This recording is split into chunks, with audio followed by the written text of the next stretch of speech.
इश्रह ली सदरी वयस्सिर ली अमरी वहलुल उक़दतम मिन लिसानी यफ़क़हू क़ौली। आज के जो वीडियो का टॉपिक है वो एक ऐसे मुद्दे पर है जिसे जानना बहुत जरूरी है, जिसके बारे में तहकीक करना बहुत जरूरी है, क्योंकि हम जानते हुए हो और अनजाने में हो, जाने हुए हो और अनजाने में हो, जो कर रहे हैं कर तो रहे हैं, लेकिन हम उस पर तहकीक नहीं करते, हम उसके बारे में सोचते नहीं है।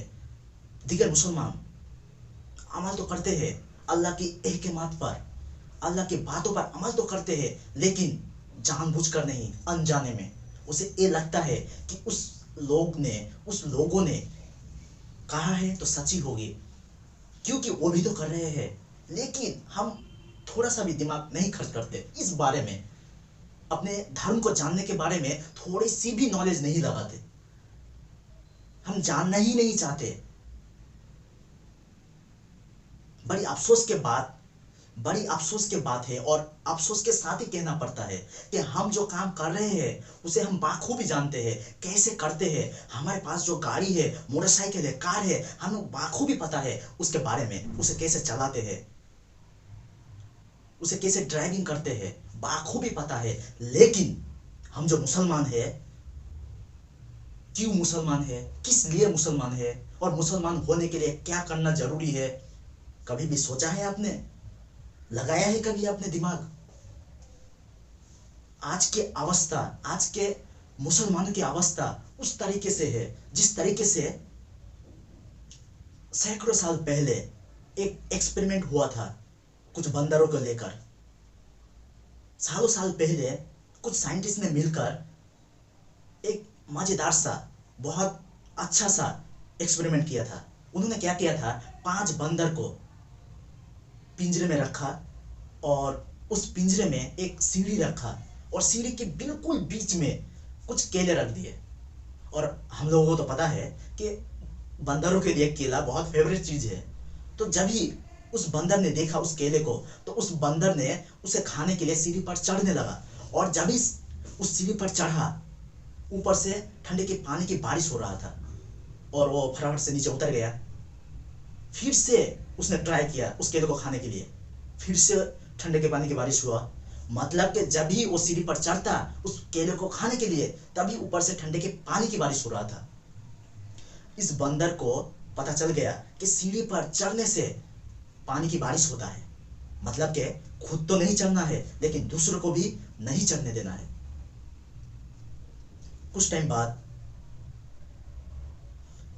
उन 5 बंदरों में से एक बंदर को ऊपर उठा लिया, मतलब कि उस पिंजरे से बाहर निकाल दिया, और दूसरे बंदर को उस पिंजरे में डाल दिया, जिसे नहीं पता था कि उस पिंजरे में क्या चल रहा था। जब भी वो नया बंदर उस केले को देखा, वो खाने के लिए सीढ़ी पर चढ़ने लगा, और जब भी चढ़ा बाकी जो 4 बंदर थे उसे उस सीढ़ी से मारा पीटा और नीचे धकेल दिया। क्यों? क्योंकि उन चारों बंदर को पता था कि यहाँ पर पानी की बारिश होता है। जब भी हम सीढ़ी पर चढ़ते हैं पानी की बारिश होता है, मतलब कि चढ़ना नहीं है, और किसी को चढ़ना भी नहीं देना है। इस बंदर को तो कुछ समझ में नहीं आया, जो बंदर नया आया था। फिर से उसने एक बार ट्राई किया, फिर से उस सीढ़ी पर चढ़ा, फिर से वही अवस्था, मारा पीटा और नीचे धकेल दिया। इस बंदर को ये नहीं पता था कि इस सीढ़ी पर चढ़ने से बारिश होता है, लेकिन इस बंदर को ये पता चल गया कि सीढ़ी पर चढ़ने से मार पड़ती है, मतलब कि किसी को नहीं चढ़ने देना है। फिर एक बंदर को वहां से निकाल लिया, पहले वाला जो था, और एक बंदर को, नया बंदर, उस पिंजरे में रख दिया। ऐसे करके एक टाइम ऐसा आया, सारे बंदर नया था, किसी को कुछ भी नहीं पता था, और वहां पर बारिश भी नहीं हो रहा था। अगर बंदर चाहते तो केले को उतारते और आपस में मिल बांट के खा सकते थे, लेकिन उसके मन में, उसके जहन में एक डर था कि अगर सीढ़ी पर चढ़ गया तो मार पड़ेगा।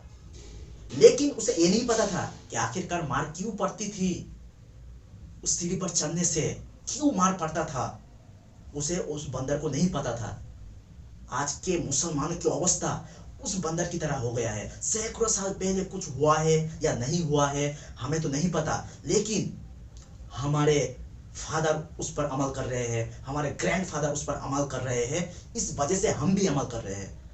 हम जो अमल कर रहे हैं जानने के बावजूद नहीं, देखकर जो हमारे फादर, ग्रैंडफादर वो सब कर रहे थे, तो हमें भी विश्वास हो गया, क्योंकि वो तो झूठ नहीं बोलते हैं। हमें लगता है कि वो झूठ नहीं बोलता है, हमें ये लगता है कि वो जानते हैं,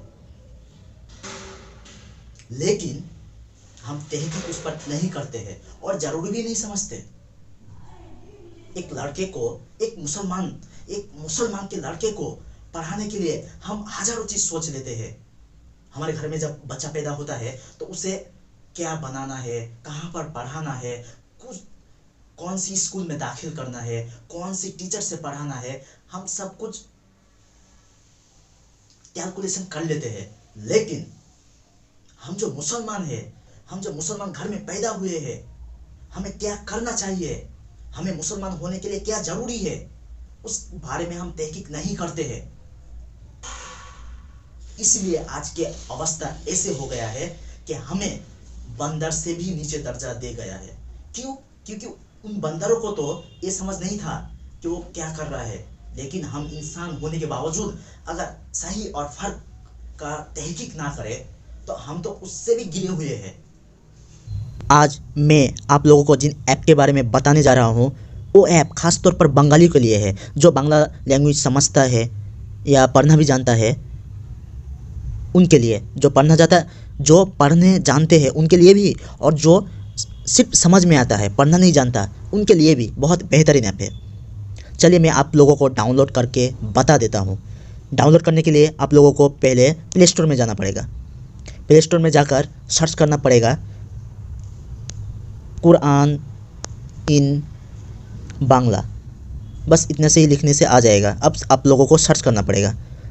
जब आप सर्च करोगे तो इतने सारे ऐप चले आएंगे, जैसे कि आप लोग देख ही सकते हो। तो आपको क्या करना पड़ेगा, नीचे जाना पड़ेगा।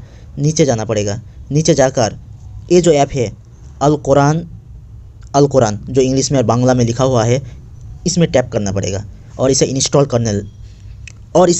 करना पड़ेगा। जैसे कि मैंने इंस्टॉल करके रखा है, तो मैं इस ऐप में क्या क्या होगा, क्या क्या बेनिफिट है, मैं इस ऐप को ऑन करके आप लोगों को दिखा देता हूँ। बहुत बेहतरीन ऐप है।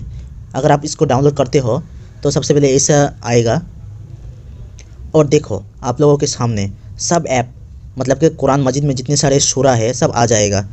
और अगर आप पढ़ना नहीं जानते हो तो यहाँ से आप सुन भी पाओगे, जैसे कि ये सूरा फातिहा है। अगर मैं इसे प्ले करूँ, जैसे कि आप यहाँ पर प्ले का बटन देखते ही होंगे, यहाँ पर जब आप टैप करोगे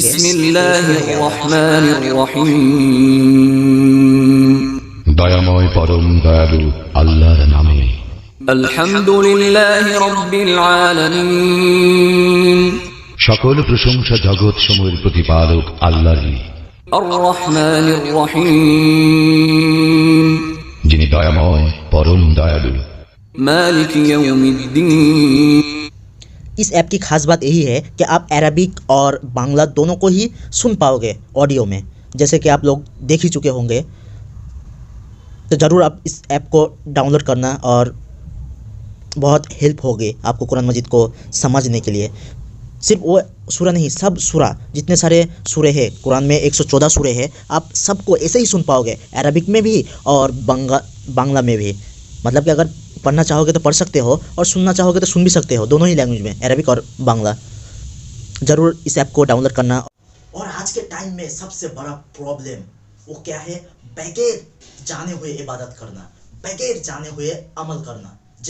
जैसा कि पाप के दुनिया में सबसे बड़ा पाप शिर्क, अल्लाह ताला फरमाता है इन्ना शिर्क लजुल्मुन अजीम, मतलब कि जिसने शिर्क किया वो एक इतना बड़ा पाप किया कि जिसे अल्लाह ताला माफ नहीं करेगा अगर वो अपने आप को ना सुधारे और मरने से पहले तौबा ना किए। चलिए हम शिर्क को जान लेते हैं। शिर्क बहुत प्रकार का होता है, बहुत किस्में हैं शिर्क के, लेकिन हम सिर्फ शिर्क किसे कहते हैं उस बारे में हम जानेंगे। शिर्क मतलब पार्टनर, भागीदार, किसी को किसी के साथ जोड़ना, किसी के जरिए किसी से कुछ मांगना। हम मुसलमान ये समझते हैं कि जो लोग पत्थरों की पूजा करते हैं, मूर्ति पूजा करते हैं, वो शिर्क कर रहा है। लेकिन हम मुसलमानों का ये नहीं पता कि हम जो दरगाह में जा रहे हैं, मज़ारों में जा रहे हैं, चद्दर चढ़ा रहे हैं, उसके सामने सिजदा कर रहे हैं, पैसा देते हैं, क्या वो शिर्क नहीं है?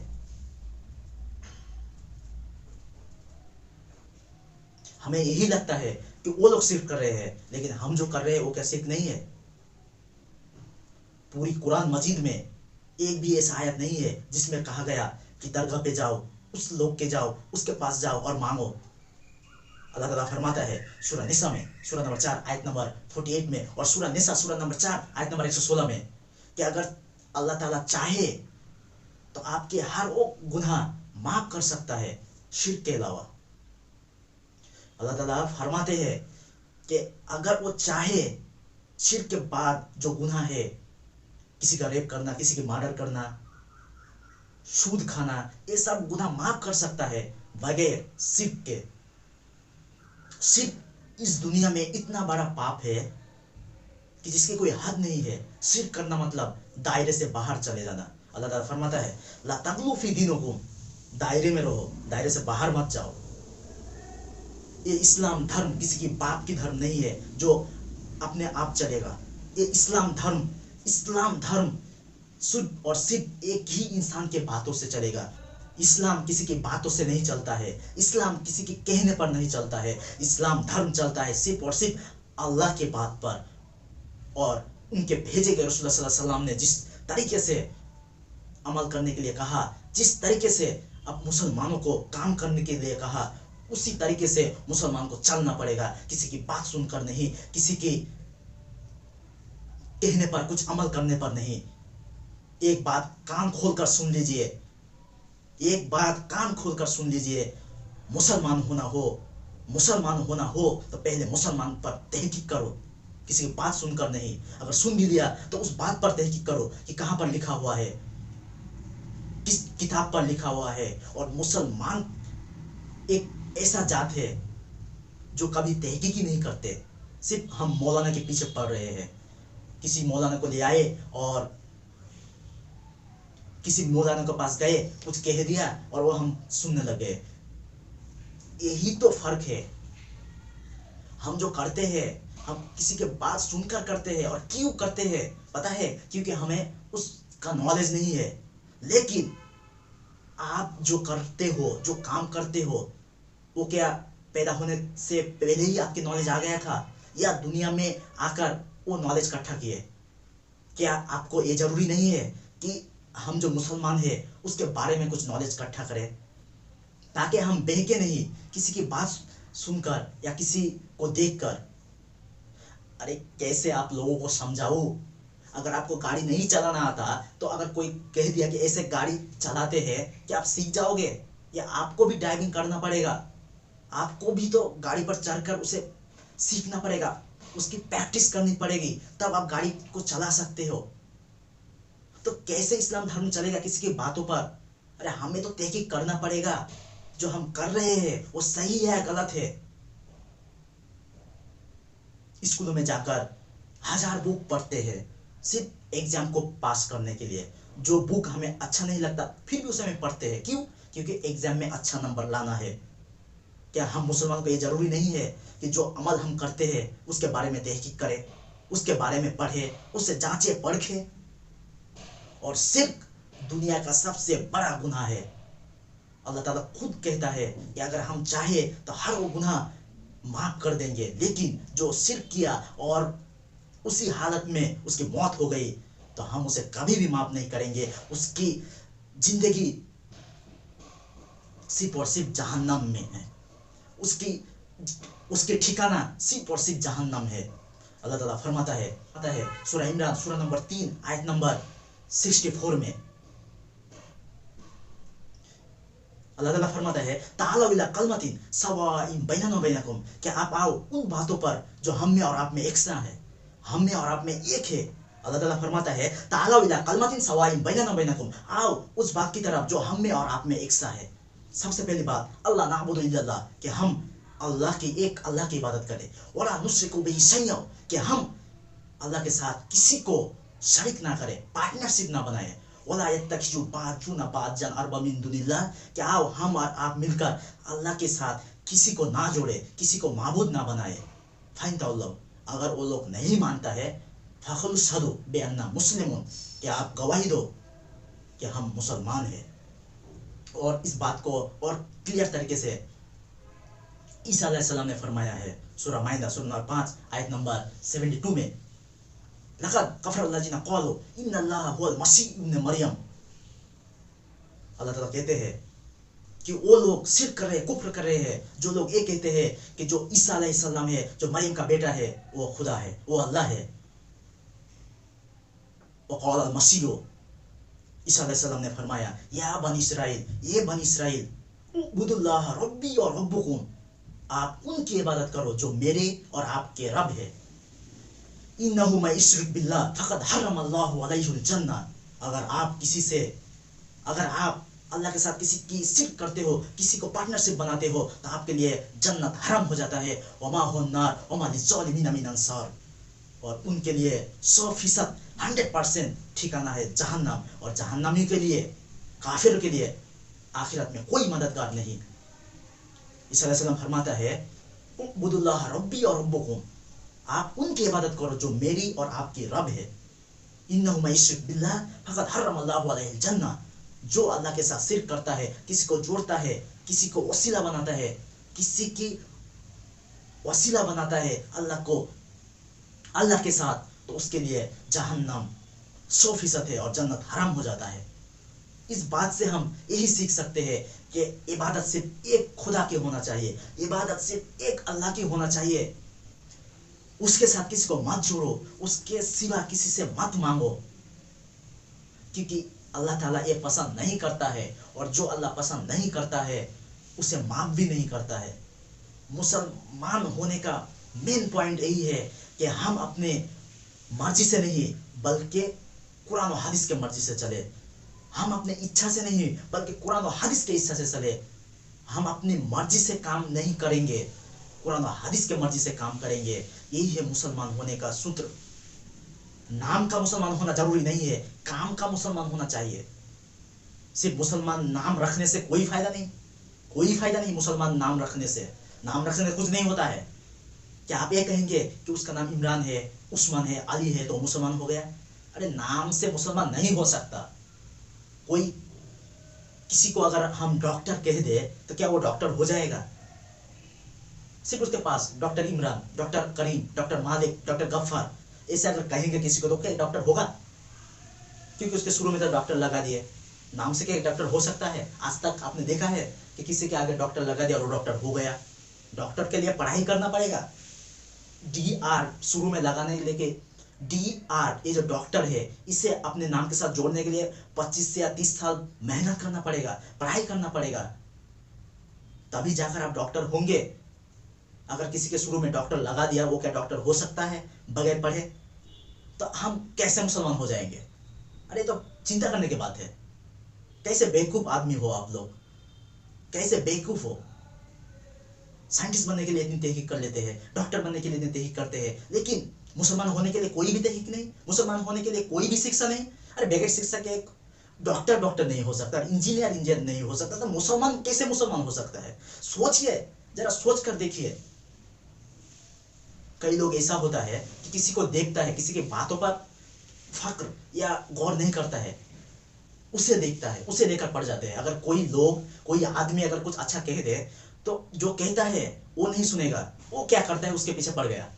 आदमी के तो ये दिनचर्या है, यही अवस्था है आदमी के। अगर कोई आदमी कुछ कह दे तो बगैर उस बात को अमल किए उसके बारे में ये कहने लग जाएंगे कि वो कितना अच्छा है, वो तो बुरा है लेकिन ये कर रहा है। ये सोचने के बगैर हम ये नहीं सोचते हैं कि कुछ तो अच्छा कहा, कुछ मान लो वो बुरा आदमी है लेकिन कुछ अच्छा बात कहा, कुछ अच्छा काम करे तो उस पर गौर कीजिए ना। अगर एक बुरा आदमी अगर अच्छे काम कर दिए तो हम उस अच्छे को बयां नहीं करेंगे, हम ये कहेंगे कि वो आदमी इतना बुरा है और दिखाने के लिए ये कर रहा है। अरे कर तो रहा है, मान लीजिए वो दिखाने के लिए 2 वक्त का नमाज पढ़ लिया, तो पढ़ तो रहा है लेकिन आप तो नहीं पढ़ते हो, तो आप उनसे कैसे अच्छा हो गए? चिंता करने की बात है। अगर कोई आदमी आकर कुछ कह दिया, कुछ अच्छी बात कर दिया, तो हम उस पर अमल नहीं करेंगे, उस बात पर तहकीक नहीं करेंगे, उस आदमी पर तहकीक करने लग जाएंगे कि उसने ये कहा तो क्या अच्छा है।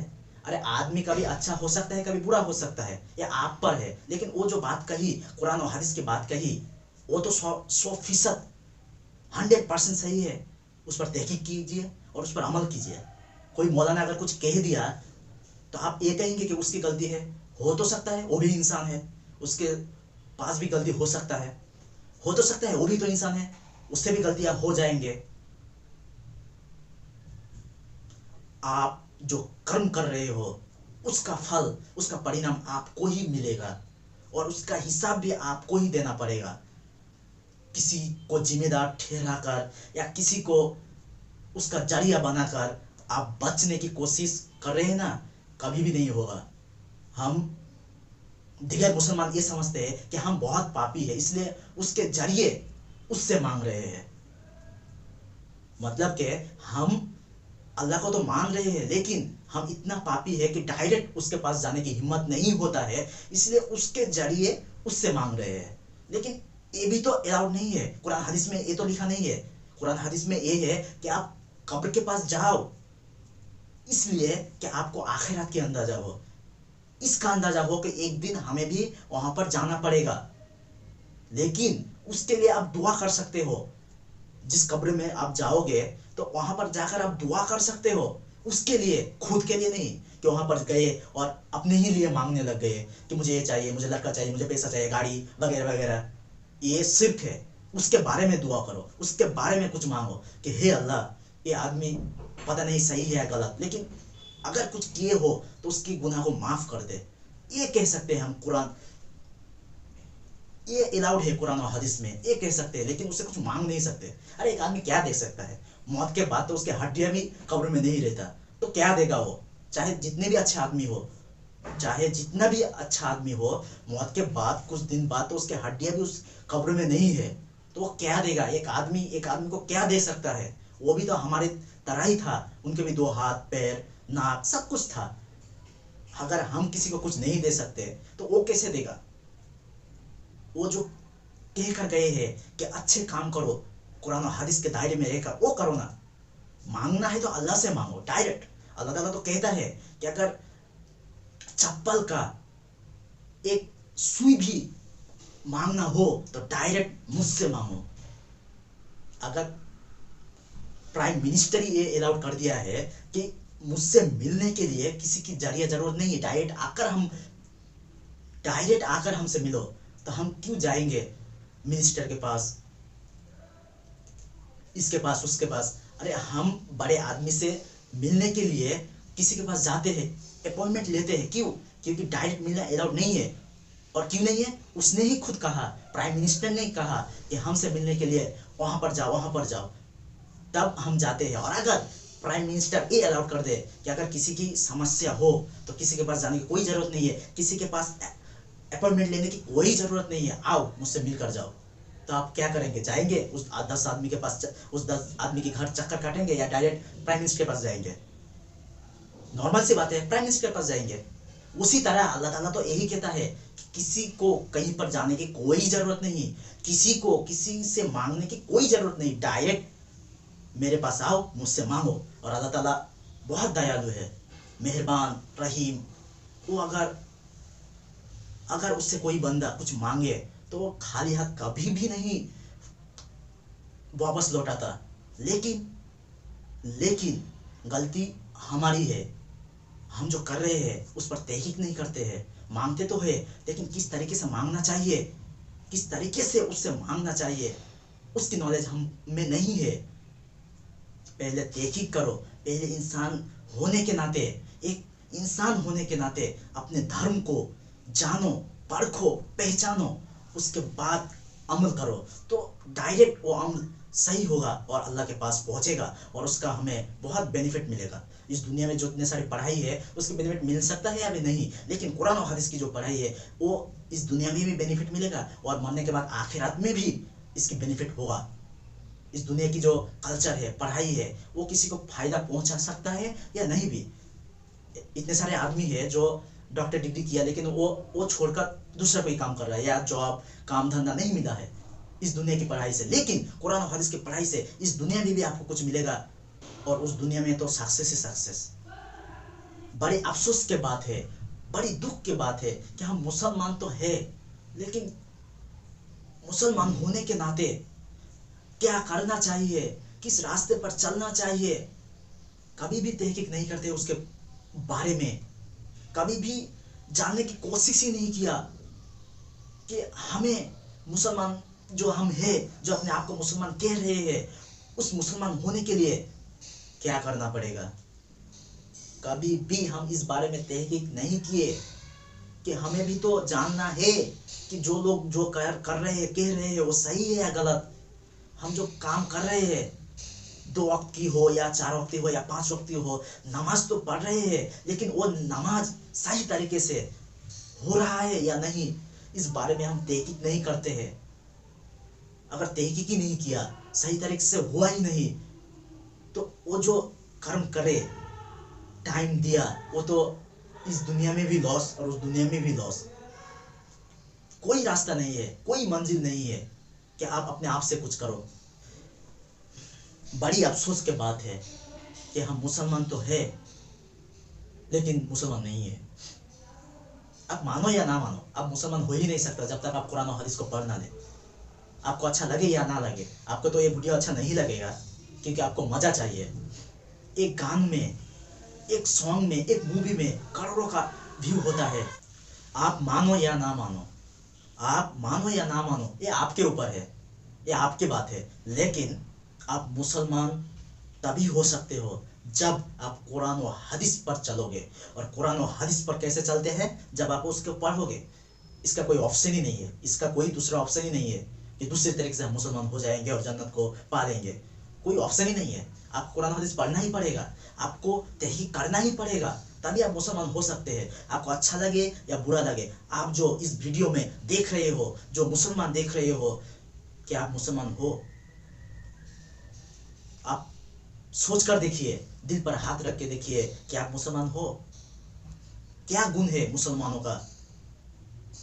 मुसलमान होने के लिए जितनी चीज चाहिए कि आपके अंदर है आपके अंदर। आपको तो ये वीडियो अच्छा नहीं लगेगा, क्योंकि मजा चाहिए वीडियो में। सच बात, आज के मुसलमानों की अवस्था ऐसा है कि मुसलमानों को भी मजा चाहिए। अगर इस वीडियो के अलावा अगर यहाँ पर 2-4 लड़की लाकर डांस कराते, तो इसमें करोड़ों का फॉलोअर हो जाता, करोड़ों व्यू आता एक दिन में, 2 दिन में। जैसे कि बहुत सारे सॉन्ग है, सॉन्ग सुनने का तो कोई फायदा नहीं है। मुझे नहीं पता आप लोगों को कैसा लग रहा है, जरूर डिस्क्रिप्शन में जरूर कमेंट करके बताना कि सॉन्ग सुनने के बाद आपकी जिंदगी में कोई बदलाव आया, कोई कुछ मिला, कुछ फायदा हुआ। मुझे तो नहीं लगता कि एक गाना किसी को फायदा पहुंचा सकता है। तब भी गाना चाहिए। दिगे धर्मों को बात छोड़ो, एक मुसलमानों को भी गाना चाहिए, डांस चाहिए। अगर इस वीडियो के अलावा अगर 2-4 लड़कियों लाकर यहाँ पर डांस कराते तो करोड़ों का फॉलोअर आता। वेरी नाइस, वेरी गुड, बहुत खूबसूरत, ये सब कमेंट आता, भर भर के कमेंट आता। लेकिन इस वीडियो में क्या चल रहा है? इस वीडियो में अपने आप को जानने के बाद चल रहा है, आईना दिखाने के बाद चल रहा है। इसलिए ये वीडियो कोई नहीं देखेगा। अरे फर्क भी नहीं पड़ता, देखो या ना देखो, ये आपकी मर्जी। लेकिन अगर आप देख रहे हो तो आप पर ये फर्ज है, आप पर ये जरूरी है कि आप जिस धर्म में हो, चाहे हिंदू हो, सिख हो, ईसाई हो, मुसलमान हो, आपको तहकीक करना पड़ेगा, आपको जानना पड़ेगा अपने धर्मों के बुक से। एक हिंदू भी हिंदू नहीं हो सकता जब तक वो अपने धर्म की किताब को सही तरीके से तर्जुमा के साथ ना पढ़े, माने के साथ ना पढ़े। एक ईसाई भी ईसाई नहीं हो सकता, एक क्रिश्चियन भी क्रिश्चियन नहीं हो सकता जब तक वो बाइबल को बारीकी से तहकीक ना करे। बहुत दुख की बात है, एक सॉन्ग में 700 मिलियन, 600 मिलियन, 1000 मिलियन तक पहुंच जाता है। क्या वो दिगर मजहब के लोग देखते हैं या मुसलमान भी देखते हैं? अगर 700 मिलियन हो तो उसमें 200 मिलियन तो मुसलमान ही गान सुनता है, मुसलमान ने सुन लिया है उसमें।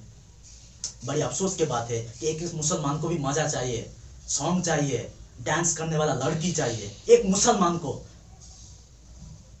शर्म की बात है, एक मुसलमान को ना कि गाना चाहिए, गाना चाहिए, गाना सुनना चाहिए। हदीस और कुरान की बात नहीं सुनना चाहिए, गाना सुनना चाहिए एक मुसलमान को। शर्म की बात है, आप मुसलमान कहने के लायक नहीं हो, आप नहीं हो मुसलमान कहने के लायक। जो जो ये कहता है कि बगैर धर्म की किताब पढ़े हुए हम मुसलमान हो जाएंगे। लानत है आप पर, लानत है। मैं ये नहीं कह रहा हूँ, अल्लाह ताला लानत करते हैं वो लोग पर जो बगैर सोचे समझे अमल करते हैं और मजा चाहते हैं। आज के मुसलमान की दिनचर्या ऐसा है कि उसे मजा चाहिए, उसे डांस चाहिए, मूवी चाहिए, सॉन्ग चाहिए, लेकिन कुरान हदीस की बात नहीं चाहिए। बड़ी दुख की बात होता है, बड़ी अफसोस के साथ कहना पड़ता है कि एक लड़का, मुसलमान के लड़का गाना बाखूबी कह देगा एक बार सुनकर, लेकिन उसके मुंह से एक कुरान हदीस का वर्ड नहीं निकलेगा। बड़ी दुख की बात है कि मुसलमान होने के नाते हम चाहते हैं कि कुरान और हदीस जानने वाला, कुरान और हदीस मानने वाला दूसरे घर में पैदा हो, मेरे घर में नहीं। बड़ी दुख की बात होता है, बड़ी दुख की बात है कि हम मुसलमान के घर में टीवी तो है लेकिन कोई इस्लामिक चैनल नहीं है, मूवी है, सीरियल है, इसमें हमें मजा आता है। मजा चाहिए, करो मजा। आखिरत के बाद भी ये टीवी लेकर चले जाना और मजा करना जहन्नम में। ऐसे ही रहो, ऐसे ही मरो, क्या फर्क पड़ता है? क्या फर्क पड़ता है? मुसलमान हो ही तो नहीं, आपको फर्क पड़ेगा? मुसलमान होता तो जरूर फर्क पड़ता, मुसलमान होते तो जरूर फर्क पड़ता। अगर हम भी कुरान हदीस नहीं जानते तो अपने बच्चे को पढ़ाते, लेकिन मुसलमान तो है ही नहीं। आप काफिर हो। आप इस वीडियो को देखकर इसकी नाफरमानी जरूर करोगे, आप काफिर हो।